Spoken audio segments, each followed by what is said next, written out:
A'udzubillahi minasyaitonirrajim. Bismillahirrahmanirrahim. Assalamualaikum warahmatullahi wabarakatuh.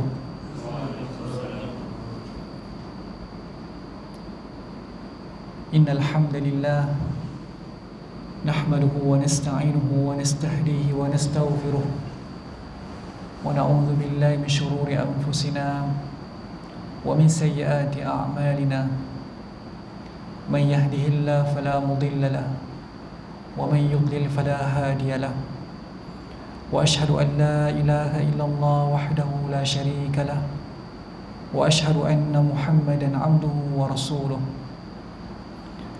Ya ayyuhalladzina amanu taqullaha wa qulu qawlan sadida yuslih lakum a'malakum wa yaghfir lakum dhunubakum wa man yuti'illaha wa rasulahu faqad faza fawzan 'azima.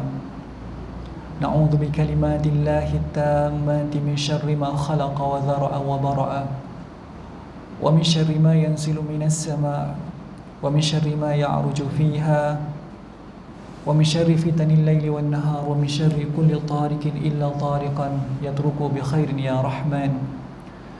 Alhamdulillahilladzi bi ni'matihi tatimmu as-salihat.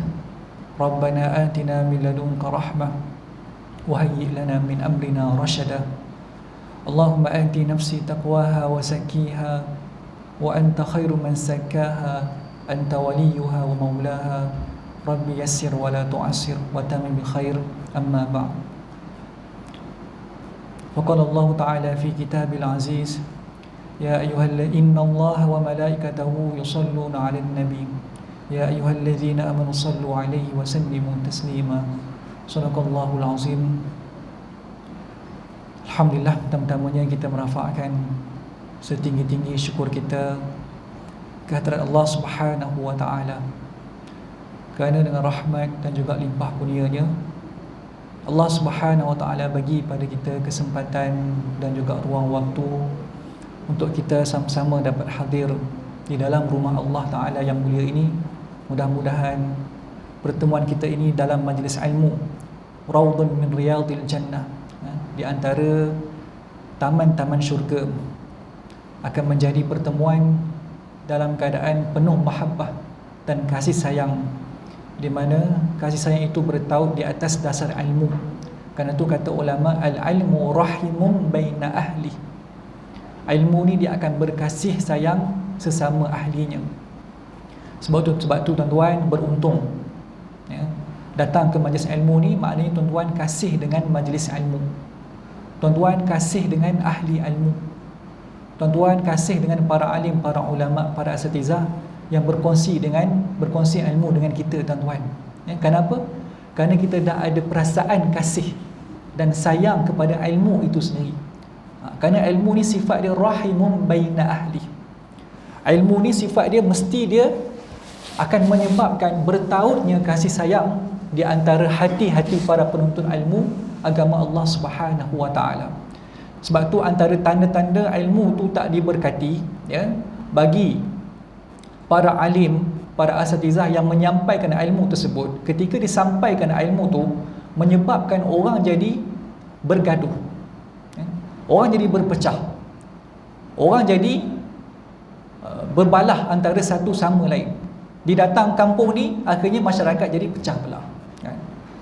Kenapa? Kerana ilmu tu ilmu yang tidak diberkati, ya. Kerana tujuan dia, niat dia belajar tu pun dia dah lari daripada tujuan yang asal. Kenapa? Kerana manhaj dia tu, manhaj dia, metod dia menuntut ilmu tu pun dah salah dah.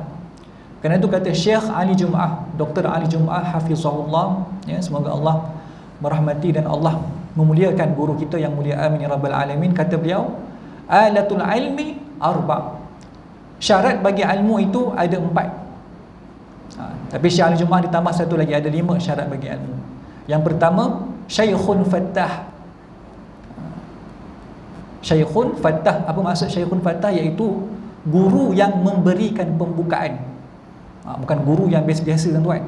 Guru ni nak buka jalan kepada kita, jalan ilmu apa yang kita nak pilih. Kalau betul jalan dia, tuan-tuan, insya-Allah akan sampai kita kepada Allah. Kalau jalan ilmu yang dipilih tu salah, ya, ilmu yang tidak diberkati, ilmu yang tidak bersambung sanadnya, ya, kutip mana-mana, baca sendiri dan sebagainya, maka ilmu ni, jalan ilmu takkan sampai kepada Allah. Tu yang pertama, Syekhun Fattah. Macam mana nak pilih guru, tuan-tuan? Ada disebut dalam kitab ni, dalam bab yang ketiga.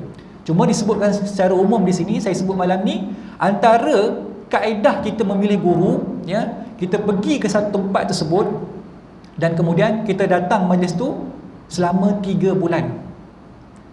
3 bulan duduk dengan guru tersebut, dan kemudian kitalah yang akan nilai sama ada guru ni kita sesuai untuk menuntut ilmu dengan dia, adakah ilmu tu ilmu yang kita nak cari, atau, dan kemudian kita berbincang dengan para alim ulama yang lain, kan?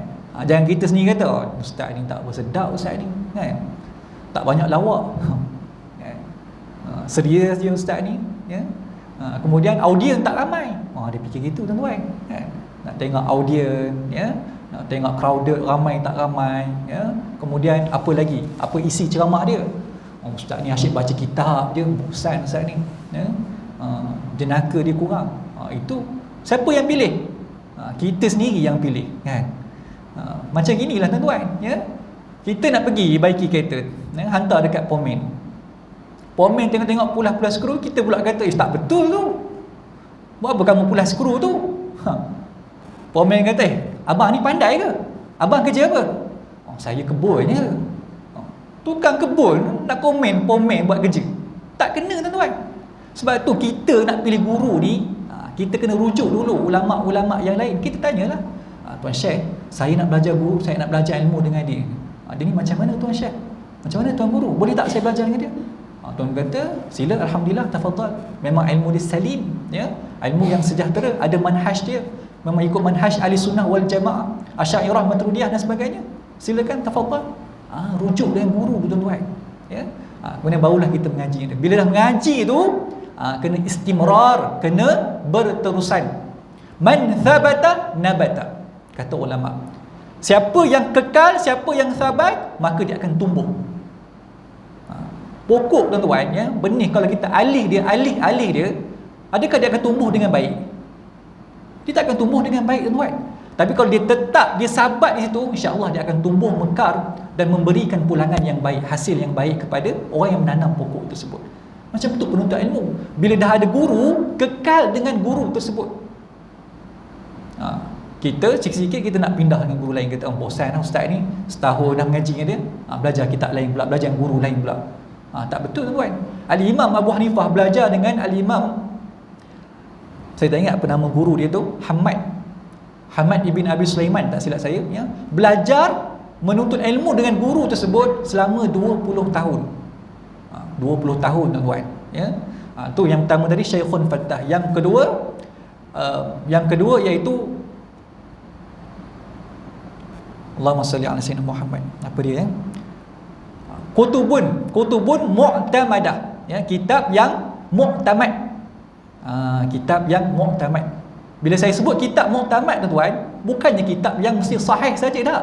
Kitab kutubun mu'tamadah ni kitab yang diakui oleh jumhur ulama. Kerana ada kitab yang memang ada hadis yang dhaif dalam dia. Tapi bila maksud dengan hadis dhaif, adakah tak boleh beramal dengan hadis dhaif tersebut? Hati-hati, tuan-tuan. Bukan semua hadis dhaif kita kena tolak, ya. Dalam bab fadail amal, ya, dalam bab manakib, dalam bab sirah, tak ada masalah. Tak ada masalah nak beramal dengan hadis tersebut dengan syarat-syarat dia yang tertentu. Jangan sebut hadis dhaif, tolak. Dah, bukan macam tu. Rosaknya ilmu ini kenapa? Kerana dia kata kita mendakwa bahawa kita ni adalah manhaj yang paling selamat. Kita rasa kita pegang dengan hadis sahih, ya, maka kita yang paling betul. Orang yang pegang hadis dhaif maka disalah. Dah, bukan macam tu, tuan-tuan, ya. Dia ada syarat-syarat dia, ada kriteria dia. Kata Imam Ahmad, nahnu syaddadna fil ahkam. Ni Imam Ahmad ni antara ulama 4 mazhab yang paling syadid dalam menentukan hukum, ya, mesti melalui kaedah merujuk kepada Quran dan hadis. Kata Imam Ahmad, nahnu syaddadna fil ahkam. Dalam bab mengistimbatkan hukum, memang kami ni syadid, memang kami strict sikit, betul-betul rujuk pada Quran dan hadis. Tapi dalam bab manakib, bab kelebihan-kelebihan para alim ulama, para anbiya, dalam bab sirah, ya, kisah-kisah para nabi dan sebagainya, dalam bab kelebihan-kelebihan beramal, tak ada masalah. nak beramal dengan hadis-hadis yang dhaif, tapi merujuk kepada ahlinya tuan-tuan, ya, rujuk kepada ahlinya. Dan kemudian muallim, syekhun fattah, kutubun mu'tamadah. Yang ketiga, alatul ilm, alat al-ilmu tu, kitab tu sendiri, ya, pen, kertas dan sebagainya. Dan kemudian jawul ilmi. Apa dia jawul ilmi tuan? Suasana ilmu, ya. Mesti ada suasana ilmu bila kita nak tuntut ilmu. Takkanlah kita nak belajar kitab ni duduk dekat tepi bus stop tuan-tuan. Tak kena lah kan. Sebab tak ada suasana ilmu. Kena duduk tempat yang selesa, dalam masjid, dalam surau, ada aircon apa semua, ada kipas, supaya kita boleh duduk dengan baik, duduk lama-lama. Tu mesti ada jawul ilmi. Terutamanya bagi penuntut ilmu, anak-anak kita yang muda-muda kan, kena pergi belajar dekat universiti, belajar di Azhar, belajar di Jordan, belajar di Maghribi dan sebagainya, duduk tempat dia kan, bertalaki dengan para alim ulama. Mesti ada jawul ilmi. Kalau tidak, payahlah tuan-tuan. Kalau kita ni pagi kerja, pagi sampai petang dah kerja kan, malam pun nak datang macam ni, mungkinlah kita banyak benda lagi fikir kat rumah. Tapi kita ambillah sedikit sebanyak daripada poin-poin yang kita rasa penting untuk kita nak beramal dengan perkara-perkara tersebut. Tak dapat banyak pun tuan-tuan, tak apalah, dapat sikit 2-3 perkara pun kita balik, kita beramal insya-Allah. Ya, ilmu tu dia akan jadi hasil dia, iaitu beramal dengan ilmu tersebut. Jadi tuan-tuan, kita masih lagi membicarakan pada mukaddimah kitab Ta'limul Muta'allim Tariqat Ta'allum, ya, mengajar belajar, cara-cara belajar. Ta'limul Muta'allim Tariqat Ta'allum. Jadi kitab ini membicarakan tentang adab-adab belajar. Adab ni yang kita kena tekankan tuan-tuan. Sebab tu disebutkan oleh kisah para ulama, ya, berkaitan dengan adab ni, kisah Al-Imam Abdul Rahman ibn Abi Qasim rahimahullahu ta'ala. Ini anak murid kepada Al-Imam Malik radhiyallahu ta'ala anhu, pengasas mazhab Maliki. Tuan-tuan, Al-Imam Abdul Rahman, ya, Ibn Qasim ni belajar dengan Imam Malik selama 20 tahun. 20 tahun belajar dengan Imam Malik. Tapi kata beliau, saya tuntut ilmu 2 tahun saja. 2 tahun. 18 tahun lagi saya guna untuk apa? Untuk nak belajar adab dengan Imam Malik. Adab saja 18 tahun tuan-tuan. Ya. Hak mengaji kitab, mengaji ilmu ni, ya, hak mengaji dengan tuan guru di Imam Malik ni selama 2 tahun saja. Dia kata apa tuan? Dia kata saya rasa seronok. Ya. Dan saya rasa alangkah baiknya kalau 2 tahun tadi yang saya belajar ilmu tu pun saya jadikan belajar adab. Maksudnya dia kata kalau boleh 20 tahun tu semuanya belajar adab saja pun dah cukup dah. Tuan-tuan kenal siapa Al-Imam Abdul Rahman bin Qasim? Al-Imam Abdul Rahman bin Qasim ni antara mujtahid dalam mazhab Malik, mazhab Imam Malik. Menulis kitab Mudawwanah. Kitab Mudawwanah ni kitab yang menjadi rujukan dalam mazhab Maliki, ya. Lepas tu ada pula orang kata, 2 tahun je mengaji ilmu, tak lama lah mengaji. Elok sikit tuan-tuan. Itu bahasa dia, nak kata apa? Nak tengok tu pentingnya adab dia. Sambil mengaji-ngaji tu dia tengok macam mana adab Al-Imam Malik bermuamalah dengan, ya, ustaz dia, dengan guru Imam Malik sendiri, dengan kitab macam mana, ketika duduk dalam majlis ilmu bagaimana, ya. Dia perhatikan adab dia. Sebab tu tuan, kalau kita ada guru, kita tengok, perhati cara dia. Cara duduk dia dalam majlis macam mana, cara pakai serban macam mana, cara dia bersalam dengan orang macam mana. Kena tengok benda tu kan. Adab ni tuan-tuan, ulama ni semua pergerakan dia, tindakan dia, ya, semuanya ada tertib dia. Bukan dia buat sesaja tuan-tuan. Dia ada maksud-maksud dia tertentu kan. Saya sebut dulu, ya, bagaimana Syekh Abdullah Sirajuddin bagi isyarat kepada mufti, guru di sebelah kanan, ketika mana guru tu dah pijak bayang-bayang mufti Halab pada masa tu. Bagi isyarat kata pergi ke belakang, jangan pijak bayang-bayang tu. Jadi Syekh Awamah dia melihat perkara tersebut kan. Benda ni tak ada dalam kitab, tak diajar pun dalam kitab, tapi dia tengok dengan amalan para guru dia, ya. Tuan-tuan kenal Al-Imam Malik ni, ini antara ulama yang sangat menjaga adab dalam pengajian, dalam majlis ilmu, ya. Tuan-tuan, Al-Imam Malik radhiyallahu ta'ala anhu, sepanjang dia ni dia digelar dengan Darul Hijrah, ya. Seorang ulama yang mana duduk di negeri Madinah. Madinah ni tempat Nabi berhijrah, disebut dengan Al-Imam Darul Hijrah. Sepanjang beliau duduk di Madinah tuan-tuan, Al-Imam Malik tak pernah pakai selipar. Selipar tak pernah pakai, kasut tak pernah pakai. Kenapa tuan? Kerana dia bimbang kasut yang dipakai tu nanti akan mengotorkan tapak kaki yang pernah dipijak oleh baginda Nabi Muhammad sallallahu alaihi wasallam. Tuan-tuan, betapa menjaga adabnya Imam Malik sehingga kan kasut pun tak nak pakai. Dirasakan lebih baik dia berkaki ayam kerana tak takut nanti kasut dia nanti ada najis ke ada apa ke, nanti akan mengotorkan tapak kaki yang pernah Rasulullah pijak pada tanah tersebut. Dan kemudian Imam Malik ni dia tak pernah naik kuda. Sepanjang duduk kota Madinah tu tak pernah langsung naik kuda. Sedangkan pada masa tu tuan, kuda ni, unta ni binatang tunggangan yang paling utama, kenderaan yang paling utama masa tu. Kenapa tuan? Kerana dia bimbang derapan kaki kuda tersebut akan mengganggu Rasulullah yang sedang bersemadi di kota Madinah. Dia bimbang bunyi tapak kaki kuda tu nanti, yang bising tu nanti akan mengganggu Rasulullah. Sampai begitu sekali adab dia. Maksudnya kalau Imam Malik duduk zaman sekarang, kalau dia lalu sampai ke pintu gerbang Madinah tu, dia akan turun daripada kereta, turun daripada bas, jalan kaki. Tak nak bagi bunyi-bunyi tersebut akan mengganggu Rasulullah. Dan Imam Malik tuan, antara ulama yang mengajarkan kitab-kitab hadis dalam majlis-majlis ilmu. Sebelum dia nak pergi majlis ilmu, dia akan berwuduk dulu. Dia akan mandi, pakai wangi-wangian, pakai baju yang terbaik, pakai jubah, pakai pakaian ahli ilmu tuan. Pakai serban yang baik, kemudian pakai jubah yang terbaik. Ahli ilmu ni kata Al-Imam Abu Hanifah, azimu amaimakum wa wassi'u akmamakum. Imam Abu Hanifah kata apa? Besarkan serban kamu dan luaskan lengan baju kamu. Penuntut ilmu kena pakai macam tu tuan. Orang Arab dulu tuan, penuntut ilmu lengan baju ni luas ni. Lengan baju dia luas. Tuan-tuan pernah tengok orang Sudan pakai jubah Sudan macam mana? Orang Sudan dia pakai jubah ni luas ni, bahagian lengan ni. Tuan-tuan tahu kenapa diluaskan dengan baju tu? Kenapa lengan baju luas? Kerana untuk dimasukkan buku dalam tu. Dimasuk buku, dimasuk pen, dimasuk alat. Zaman dulu tak ada ni tuan-tuan, tak ada beg. Beg tak ada lagi. Jadi dimasukkan buku dalam lengan baju, sebab tu dibuat luas. Sebab tu dalam hadis kita tengok Sayyidina Abi Hurairah kan, waktu dia bertemu dengan Rasulullah, dia pernah masuk kucing dalam lengan baju dia. Tuan-tuan jangan bayang lengan baju kita duk pakai, kucing nak masuk mana lengan baju Melayu, tak? Baju Melayu cukup-cukup je, macam mana nak masuk dalam tu kucing kan? Tak tuan-tuan, dengan Sayyidina Abi Hurairah ni luas, baju dia luas.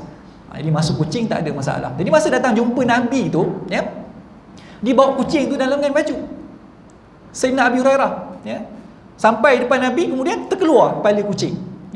Kepala kucing tu duk intai kat luar. Terkejut Nabi.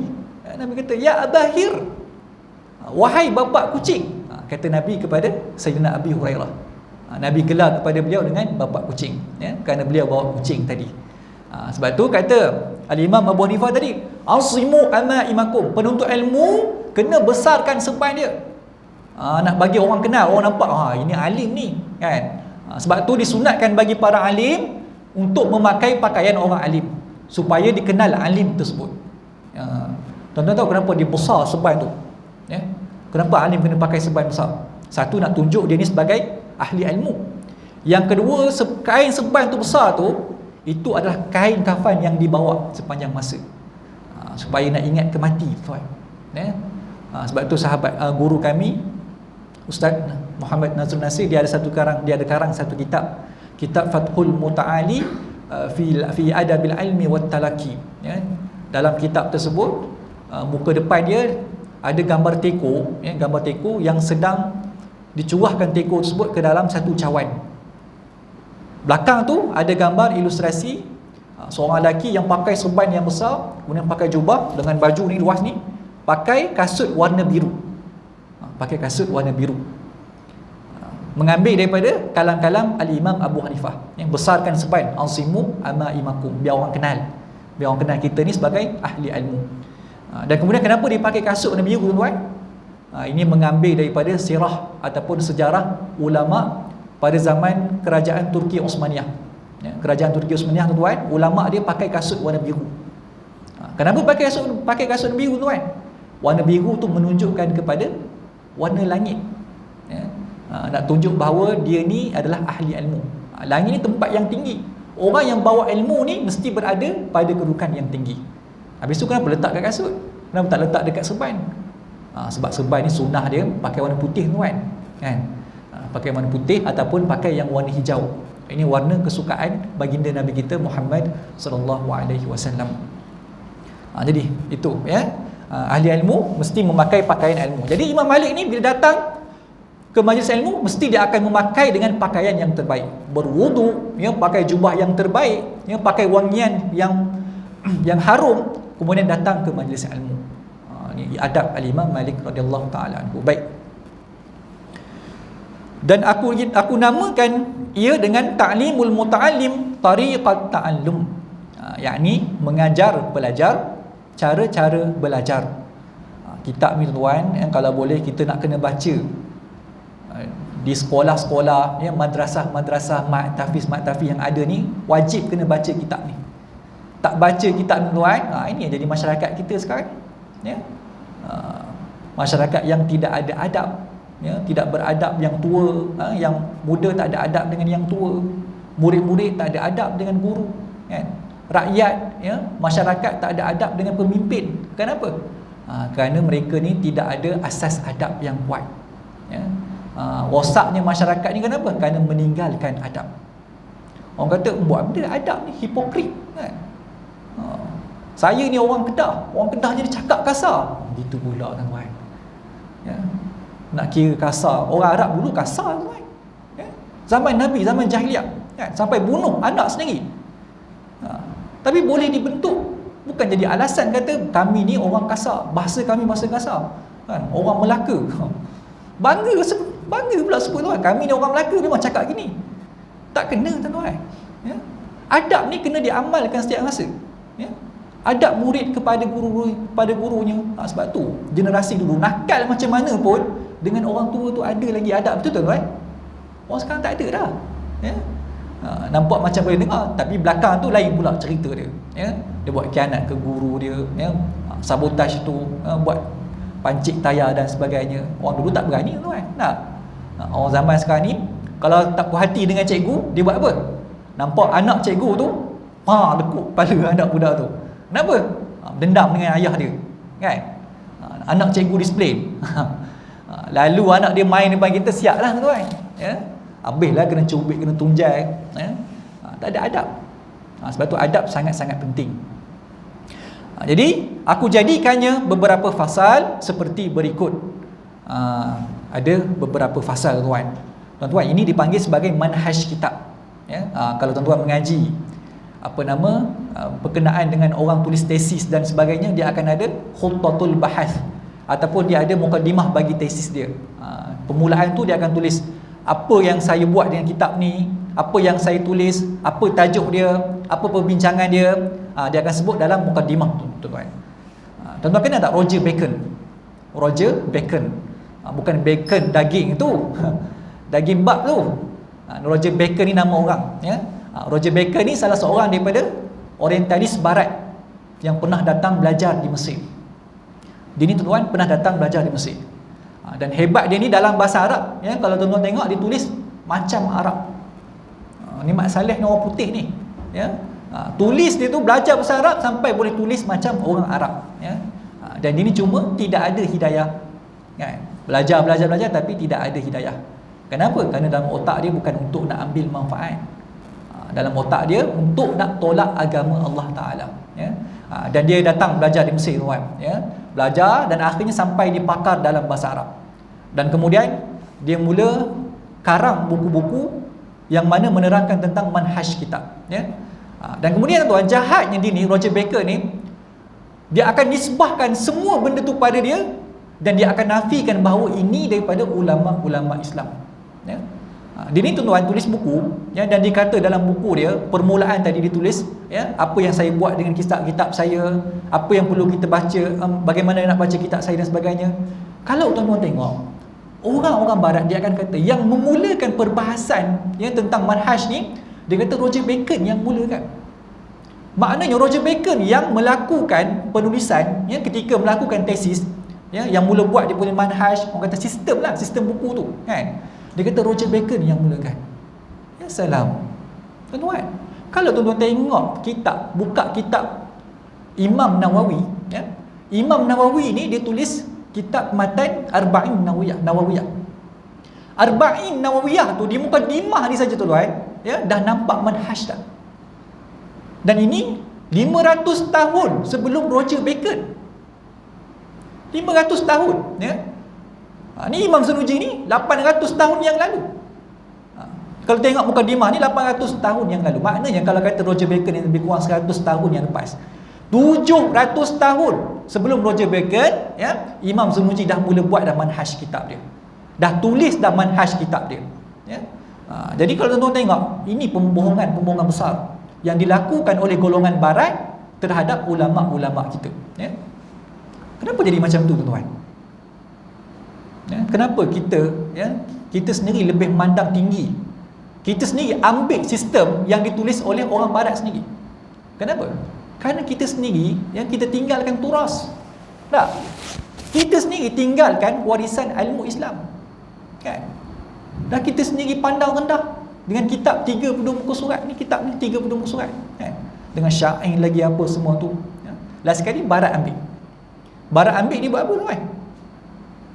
Bahasa orang sekarang ni, dia rebranding kan semula. Betul ke rebranding? Betul. Dia rebranding semula, ya. Bubuh botol baru, air tu air sama lah juga tuan, ya. Orang kampung jual air tebu tepi jalan. Tak? Orang kampung kita jual air tebu tepi jalan. Orang Kuala Lumpur tu dia buat kemas sikit, kan? Tapi kedai tu dia bubuh nama canggih sikit lah. Tebu apa? Orang kampung jual air tebu, gerai tebu je. Dia kedai dia tebu di corner, kan? Sebelah Starbucks. Orang pun nampak, sedap gila, sedap ni. Padahal mahal-mahal botol je. Tak? Dia buat botol baru lah, apalah semua, ya. Padahal air tu air sama je belah kampung kita. Benda yang sama, kan? Tapi bila dia rebranding jadi comel, orang kata, ni yang terbaik ni. Yang kita jual kampung, apa nama? Gerai tebu tepi jalan kita jual RM1. Dia pergi jual RM10 pun orang beli, tak rasa apa. Padahal mahal-mahal botol je, ya. Air tu sama je dalam tu. Samalah macam kita, ya. Kita duk ambil tulisan barat, ya. Bila nak mengajar je, kita kata telah berkata tokoh barat sekian dalam sistem pendidikan, kan? Padahal yang memulakan, ya, perbincangan ini adalah ulama-ulama kita sendiri, yang mereka ni pakar dalam sistem pentarbiahan, tak? Pakar dalam sistem pendidikan Islam. Bukan Islam tuan-tuan, pakar dalam sistem pendidikan dalam dunia sendiri, ya. Sistem pendidikan dunia. Tapi kita tak ambil, ya. Sedangkan dia orang yang memulakan perkara tu. Dan lebih agung lagi, Nabi kita Muhammad SAW ni Sayyidul Muallimin, ketua kepada segala pendidik di muka bumi Allah Subhanahu Wa Taala, ya. Baik. Jadi aku jadikan beberapa fasal. Ada beberapa fasal, kata beliau. Berapa fasal dalam kitab ini tuan? Ada 13 fasal. Fasal pertama berkenaan dengan pengertian ilmu pengetahuan, ilmu fiqh dan juga kelebihannya, ya. Fasal pertama ni dibincang tentang pengertian ilmu pengetahuan. Tuan-tuan, sebab apa dibincang tentang pengertian dulu tuan-tuan? Kerana ini termasuk dalam 10 perkara yang disebut sebagai mabadi al-asharah, ya. Iaitu 10 prinsip asas bagi ilmu tersebut. Sebelum nak masuk dalam satu bidang tuan, dia kena tahu beberapa perkara. Dia kena tahu 10 perkara. 10 perkara tu dia kena tahu dulu. Yang pertama, kena tahu takrif. Apa dia takrif, ya, bagi satu bidang ilmu yang dia nak kaji tu. Tuan-tuan, kalau kata, ya, dalam surau kita ni ada guru, katalah dia ni guru matematik. Ada tak masa mula-mula dia masuk tu, dia mengajar tu, dia terang apa dia ilmu matematik ni, apa takrif ilmu matematik ni? Ke dia masuk-masuk tu terus bagi tahu, kata ini ilmu matematik, yang ni matematik moden. Ada satu lagi dipanggil ADMAT, ya, matematik tambahan. Hak tu susah sikit, ramai yang fail lah tu. Dia terang tu je. Budak-budak pelajar-pelajar dia semua takut lah, kata mampu lah, fail lah aku, kan? Dia tak terang pun apa dia pengertian matematik tu sendiri. Dari segi bahasa, matematik tu apa dia? Tak. Kena tahu siapa yang memulakan ilmu matematik, siapa yang menyusun ilmu matematik, kan? Ada thamarah, fawaid, hasail, kemudian maudhu', mawadhi', tajuk-tajuk perbincangan dia, ya. Apa hasil kalau belajar ilmu ni? Apa kaitan ilmu ni dengan ilmu-ilmu yang lain, kan? Kemudian apa isi perbincangan dalam ni? Tuan-tuan, kalau orang tak tahu masuk tu, kalau orang mengaji tak tahu benda-benda ni, 10 perkara ni, dia masuk tu dia akan jadi sia-sia, kan? Dia tak tahu apa. Sebab tu kena tahu 10 prinsip asas. Setiap ilmu ni mesti ada mabadi' al-'asharah. Ilmu biologi, kan? Biologi. Siapa dia yang menyusun ilmu biologi? Ya? Apa faedah ilmu biologi? Apa perbincangan ilmu biologi ni? Apa kaitan ilmu biologi dengan ilmu yang lain? Kan? Apa faedah dia dengan untuk kehidupan? Apa lagi? Istimdad. Dari mana ambil ilmu ni? Kena tahu juga. Daripada mana? Daripada Quran, daripada hadis, daripada pengalaman, takkul akal dan sebagainya. Kena tahu semua ni, tuan. Kalau tidak masuk dalam satu bidang ilmu, dia akan masuk ke dalam kesia-siaan. Tak ada guna kacau. Akhirnya tak ada minat. Sebab apa? Ni 10 prinsip asas dia tak tahu. Sebab tu kena tahu dulu. Sebab tu Syekh mulakan dulu dengan menerangkan tentang pengertian ilmu pengetahuan. Baik. Yang kedua, fasal mengenai niat ketika belajar. Niat ketika kita nak belajar. Ini penting juga, tuan. Kena tahu niat. Apa niat kita bila kita datang majlis ilmu. Sebab tu ada sebagian ulama dikarang 40 niat nak datang ke majlis ilmu. Tuan-tuan, 40 niat. Maksudnya apa? Maksudnya dapat 40 pahala, kan? Sebab tu kata ulama, kalau kita nak buka pintu, apa niat kita bila kita buka pintu tu? Ke buka pintu tu orang ketuk, kita pergi buka macam tu je, rugi, tuan-tuan. Dapat 1 je pahala, kan? Bila orang ketuk tu, yang pertama kita niatkan, yang pertama kita nak jawab salam. Satu dah niat. Yang kedua, kena kita buka pintu tu untuk apa? Untuk nak menggembirakan dia, kan? Kerana kita cepat buka pintu, tengok dah dapat 2 dah pahala, ya. Kenapa? Kerana kata Nabi kata dalam hadis, idkhalus surur fi qalbi muslim. Siapa yang masukkan kegembiraan ke dalam hati kawan dia yang muslim, maka itu akan, Allah akan menggembirakan dia di akhirat kelak. Allah akan gembirakan kita kerana kita menggembirakan hati sahabat kita yang muslim. Idkhalus surur fi qalbi muslim, ya, memasukkan kegembiraan ke dalam hati seorang muslim, itu akan digembirakan oleh Allah di akhirat nanti, ya. Sebab tu niat ni sangat penting. Baik. Yang ketiga, fasal mengenai pemilihan ilmu, pemilihan guru, rakan belajar dan pelajaran tumpuan. Pelajaran tumpuan. Tuan-tuan, kata Imam Syafi'i, la yablughal ilma jami'an. Kita ni tak akan boleh kumpul ke semua bidang ilmu, ya. Ahadun, seseorang tidak akan sampai kepada kesemua ilmu. Maksudnya kita tak akan boleh tuntut semua ilmu, ya. Walau mumarasahu al-fasana.